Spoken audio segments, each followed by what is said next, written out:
शनि चलन एवं राशि उपरे प्रभाव कौन कौन पड़ा जाऊँगी क्यों राशि उपरे कौन कौन प्रभाव बा कि प्रकार प्रभाव रहिबो से संपर्क में आम ज्योतिर्विद सहित आलोचना कर दुई जन ज्योतिर्विद आम सहित जोड़ी होती आम सहित स्टूडियो उपस्थित रोच अंक ज्योतिष डॉक्टर प्रफुल्ल प्रधान एवं राज्यर जड़े जनाशुना ज्योतिर्विद को आप टीवी स्क्रीन में देखिपार भृगु ज्योतिष पंडित श्रीधर आचार्य को आपन को आलोचना को स्वागत करुच्ची। पंडित श्रीधर आचार्य दीर्घ दिन पर आपन टीवी स्क्रीन में देखिलु से यह भी पचार चाहबू जे आपड़ केमती अच्छा शनि आज्ञा नमस्कार एवं शनि चलन उपरे कौन कौन सब प्रभाव पड़ो एवं कौ राशि या द्वारा विशेष भाव में प्रभावित हेबे श्रीयुक्त आचार्य। शनि चलन आज राति 9:40 पूर्व भाद्रपद नक्षत्र मीन राशि को स्वचार चलन करेंगे। यही चलन 2.5 वर्ष पर्यंत रहिबे मीन राशि 30 मास 30 मासरू 3टी नक्षत्र भोग करेंगे 25 नंबर 26 नंबर 27 नंबर पूर्व भाद्रपद उत्तर भाद्रपद एवं रेवती नक्षत्र। पूर्व भाद्रपद नक्षत्र युक्त मीन राशि चलन समय मीन राशि अधिक परिमाण में क्षतिग्रस्त हेबे एवं मेष राशि हेबे एवं अधिक जदि भल कहिबे ताले वृष राशि मिथुन राशि कर्कट राशि कन्या राशि मकर राशि एमाने अधिक परिमाण रे सेमानकर अत्यंत भल रहिबो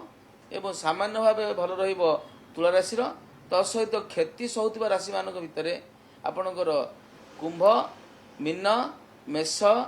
सिंह बिच्छा धनु ये राशि माने होचंती अधिक क्षतिग्रस्त हेबे। तसहित जेतेबेले मीन राशि चलन करिवे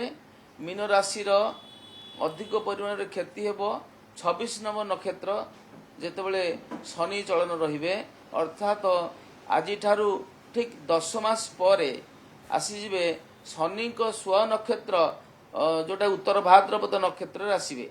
से समय अधिक परिमाण रे मीन राशि क्षतिग्रस्त हेब। यही भाव शनि चलन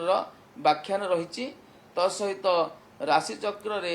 जो राशि माने क्षतिग्रस्त हेबे तांको उपचार विधि रही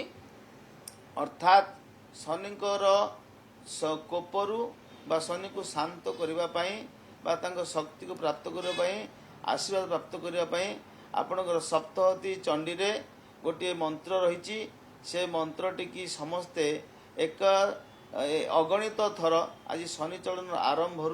राति 12टा पर्यंत करें। गोटे से मंत्र हूँ सर्वबाधा प्रशमन त्रैलोक्य साखिलेश्वरी एवं त्वया कार्य मस्मत बैरी विनाशन अर्थात शनिकर आशीर्वाद भिक्षा करने माँ काली जगदम्बा चंडीकर ये मंत्रटी जप करेंगे अगणित थर पाठ करेंगे फल प्रति राशिर क्षति सहु व्यक्ति विशेष मानक अत्यंत सुप्रद हेब। जय जगन्नाथ। ओके मु पुणी थे आपन पाक फेरुची मीन राशि सबुठ अधिक क्षतिग्रस्त हो बोली पंडित श्रीधर आचार्य जी की राज्यर जड़े जनाशुना ज्योतिर्विद कहते कौ कौ राशि विशेष भाव में क्षतिग्रस्त हे कौ कौ मैंने राशि कौन भल प्रभाव पड़ो से बाबद सहित आम आलोचना करवा आगामी समय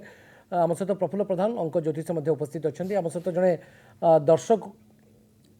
जगतसिंहपुर प्रसन्न उपस्थित अच्छा जड़े दर्शक प्रसन्न बाबू आपण को आलोचना को आम स्वागत करुचे आपण जानवा चाहबू आप 3 जन वरिष्ठ ज्योतिर्विद बसी आम सहित आप कौन से मानक पचार चाहिए आप टीवी वॉल्यूम कम कर दिखाँ दयाक नमस्कार नमस्कार आज्ञा मोर 24/12 मीन राशि आज्ञा आज्ञा आज्ञा मोटे नुआ बिजनेस करने चाहूँगी ये 10 दिन भीतर हो पार आज्ञा नुआ बिजनेस कर ओके पंडित आचार्य कौन परामर्श देवे आपन तो कहते जे मीन राशि विशेष भाव में सबुठ अधिक क्षतिग्रस्त हम से नुआ व्यवसाय आरंभ करने को चाहते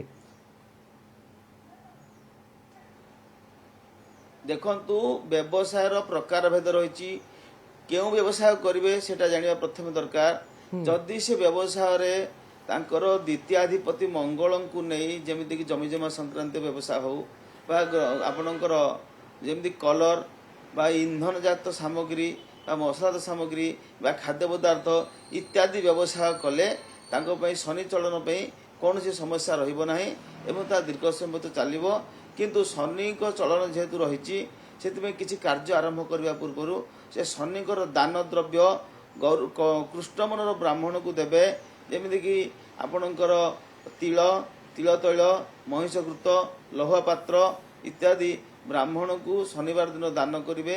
ଦାନ କରିବା ପରେ ତାଙ୍କର ଯେକୌଣସି ଶୁଭ କାର୍ଯ୍ୟ କଲେ ତାଙ୍କ ପାଇଁ ତାହା ଫଳପ୍ରଦ ହେବ। ଜୟ ଜଗନ୍ନାଥ। ओके अंक ज्योतिष मध्य आम सहित डॉक्टर प्रफुल्ल प्रधान उपस्थित अच्छा स्टूडियो रे डॉक्टर प्रधान आपण मतरे कौन सबू शनि चलन प्रभाव विशेषकर राज्य उपरे देश उपरे एवं गोटे पर गोटे राशि विषय जदि आम आलोचना करुचे किंतु राज्य और देश विषय कौन यार बड़ प्रभाव पड़ा जाऊँगी देखु आज एमती भी चैत्र अमावास्या अच्छी सूर्य पराग भी चली डेफिनेटली सूर्य पराग तो आमर माने भारत तो हम से यूरोपियन कंट्री कनाडा और अमेरिकार हम किंतु आज जो दिनटा आम एपाई इम्पोर्टाट जे आज ऑलरेडी मीन राशि रे 5टा माने ग्रह अच्छा ता सहित 9:44 PM पर राति 9:44 पर शनि मध्य से चलन करेंगे तो ता अर्थ कौन ना माने 6टा ग्रह गोटे जगह रहा जो आउ जो ग्रह भी रे रवि आउ चंद्र बुध आउ शुक्र ता सहित शनि आउ राहु एथिरे कौन होची गुडाए माने हाईली माने नेगेटिव इंटेंसिटी प्लैनेट्स से माने अछंती जेमिति कि शनि आउ राहु तांकर जो कंजंक्शन टा बहुत माने high intensity negative energy produce करुची फ्लो करुची तो ता द्वारा कौन हबो माने जेमिति कि राहु होची गोटे माने डिजायर प्लैनेट से गोटे फुल एम्बिशियस प्लैनेट तार किसी लिमिट नाही अनलिमिटेड से एम्बिशियस करिवो सब किछि चाहिबो जे सब किछि निजे आडो अट्रैक्ट करिया पई किंतु शनि गोचर होला परे शनि ताको डिले करेबे शनि ताको ऑब्स्टेकल करेबे शनि ताको माने बाधा सृष्टि करेबे शनि होचंदी स्लो मूविंग प्लैनेट तो से दृष्टि गोटे आंका भीतर गोटे अट्रैक्टिव माने अट्रैक्शन रिपल्सन क्रिएट होला परे गोटे लोकंकर माइंडसेट धीरे धीरे माने स्ट्रेस आडो जीवो माने टिके टेंशन रे समस्त रहिबे आ हेल्थ दृष्टिकोण रो असुविधा एथि पई हबो सूर्य अछंती शनि गला सूर्य आ शनि रो पूरा माने माने प्योरली 180 डिग्री डिफरेंस माने के का पड़ू नहीं शत्रु ग्रह कहा जाए तो से दृष्टि सूर्यंकर कोप शनि उपर रहिबो शनि कोप सूर्य उपर रहिला फल रे सूर्य होचंदी गोटे गैसियस प्लैनेट तांकर माने सॉरी शनि होचंदी गोटे गैसियस प्लैनेट सूर्य होचंदी फायर एलिमेंट तो आंका भितर किसी सामंजस्य ही नाही माने पूरा उल्टा तो से दृष्टि माने दुई जनकर जो कैरेक्टरिस्टिक अच्छी कैरेक्टरिस्टिक मैचिंग हेनी तो जहाँ फल कि हेल्थ उपर हो फाइनेंस माने शनि होचंदी फाइनेंस गुरु तो फाइनेंस को प्रॉब्लम हम ता सहित हेल्थ रिलेटेड इश्यूज हम यही जो 2.5 वर्ष रहा 2.5 वर्ष तो नुह 2 वर्ष 3 मास लगभग माने मार्च 29 आज नहीं कि लगभग जून 3 2027 पर्यंत ये जो मीन राशि रे शनि चलन रहिबो जहाँ फल कि सामुद्रिक किसी इश्यूज हम जमीक भोल्कानो इरप्शन हम भूमिकंप हम बा सामुद्रिक प्रलय भी आसीपे महाप्रलय भी आसीपे ए वर्ष समस्त शनि कथा कहते मु मंगल उपर भी कहना चाहूँगी मंगल एवं एप्रिल 12 पर से आपणकर एप्रिल 4 पर आस 3 राति लगभग आसीजे आमर